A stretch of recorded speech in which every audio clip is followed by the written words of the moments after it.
memories lasting just a minute, this man seemed trapped in reality for 55 years. He became the subject of many important scientific studies in the field of neurology, which are still being researched and explored today. As a special research subject, this person helped the field of neuroscience make significant leaps forward.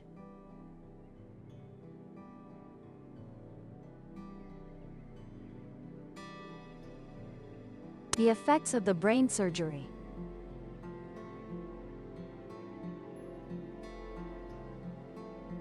Henry Gustav Malizan, born in 1926, into an ordinary working-class family near Hartford, Connecticut. His childhood passed peacefully, but at the age of 10, Henry began to suffer from headaches and epilepsy. The seizures grew increasingly severe, forcing the boy to use various medications, including high doses of anti-epileptic drugs. The mild seizures gradually worsened when the patient was 16 years old.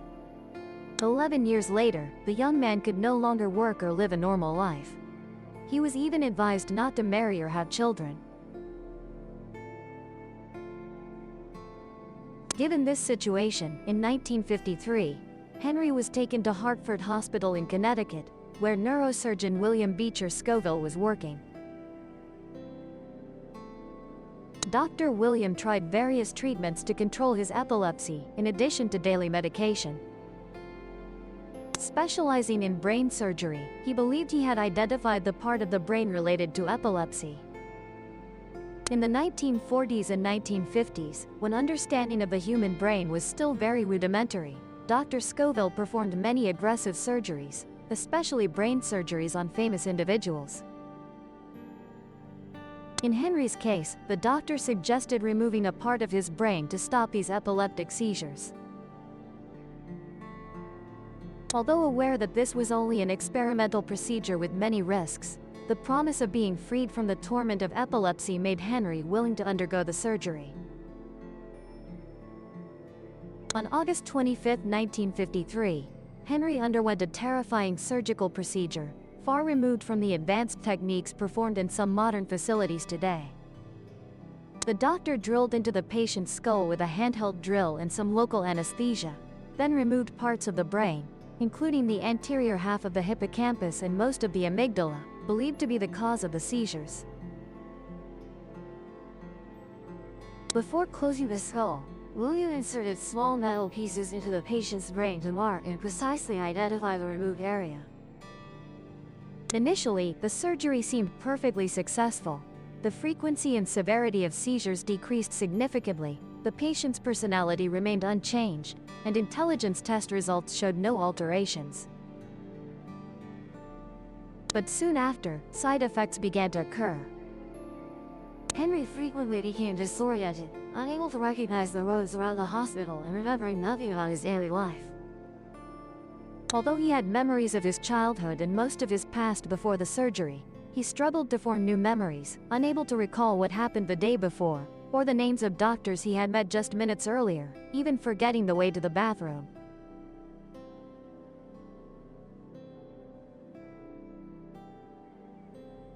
Sometime later, the patient was sent home to be cared for by his family. From here, strange things continued to happen. Henry did not remember anything or where events occurred, reading the same magazine over and over without realizing he had already read it. He also forgot where he placed objects, repeated the same stories, and could not remember what he had just done. It's like waking from a dream. Every day is lonely. Henry Milner. The only fortunate thing was that his intelligence, language abilities, and memories of the past remained relatively intact. The patient still knew his own name, family history, as well as the stock market crash of 1929.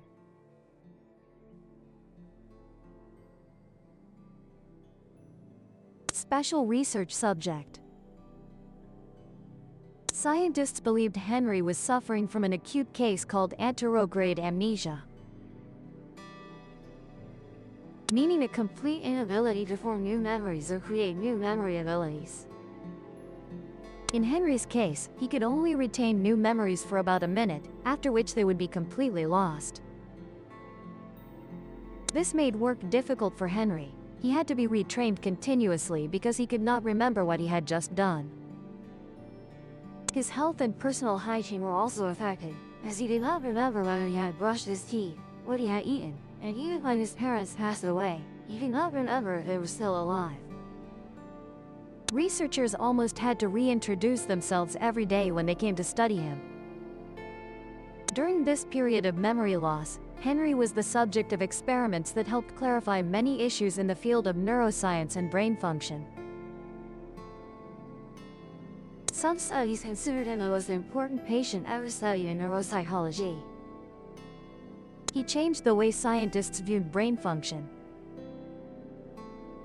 They discovered that what William had removed from Henry's brain was precisely where new memories were formed in stages, transferring memories from short-term to long-term memory.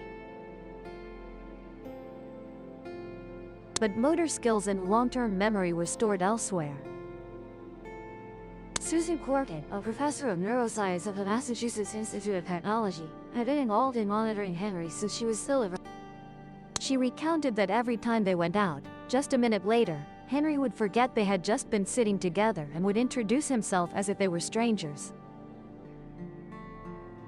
Over the years, Henry could not remember anyone in the team of experts he worked with.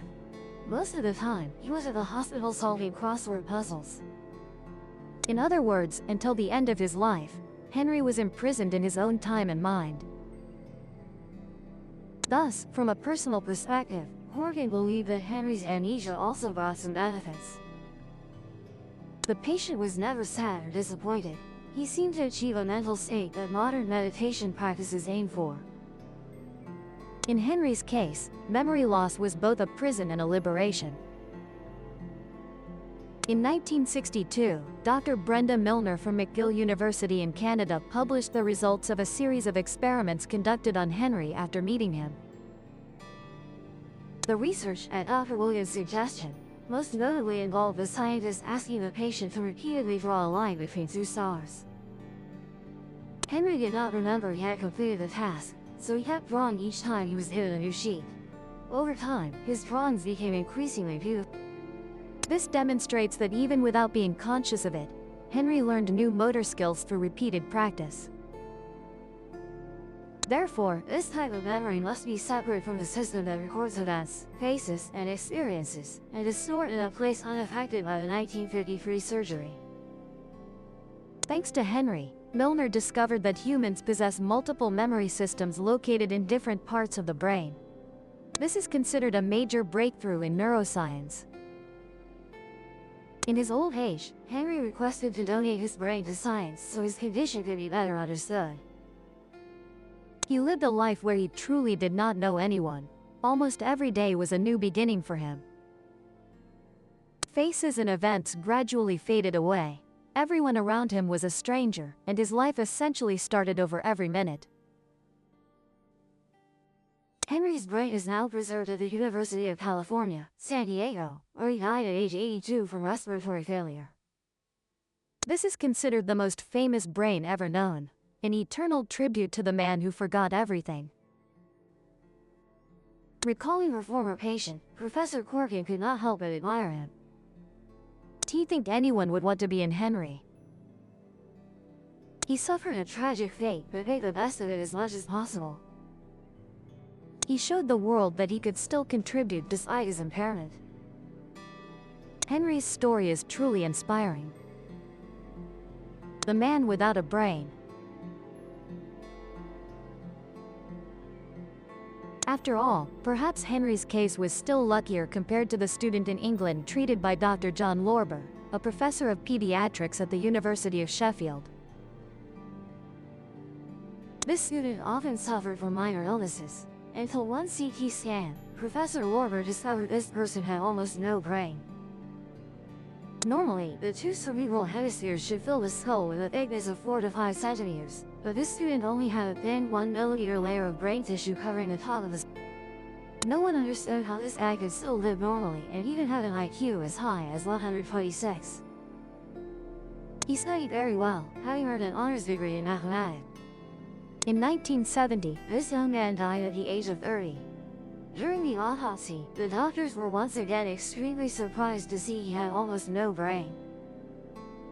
Professor Lorber stated that he had encountered quite a few cases with no cerebral hemispheres who were still very intelligent and academically successful. In some people, even though they have almost no brain, their IQ still reaches 120. People with high IQs generally have the ability to manipulate, process, and analyze information at a deeper level and faster speed than others. The average person has an IQ around 100, with about 68% of the population having an IQ between 85 and 115.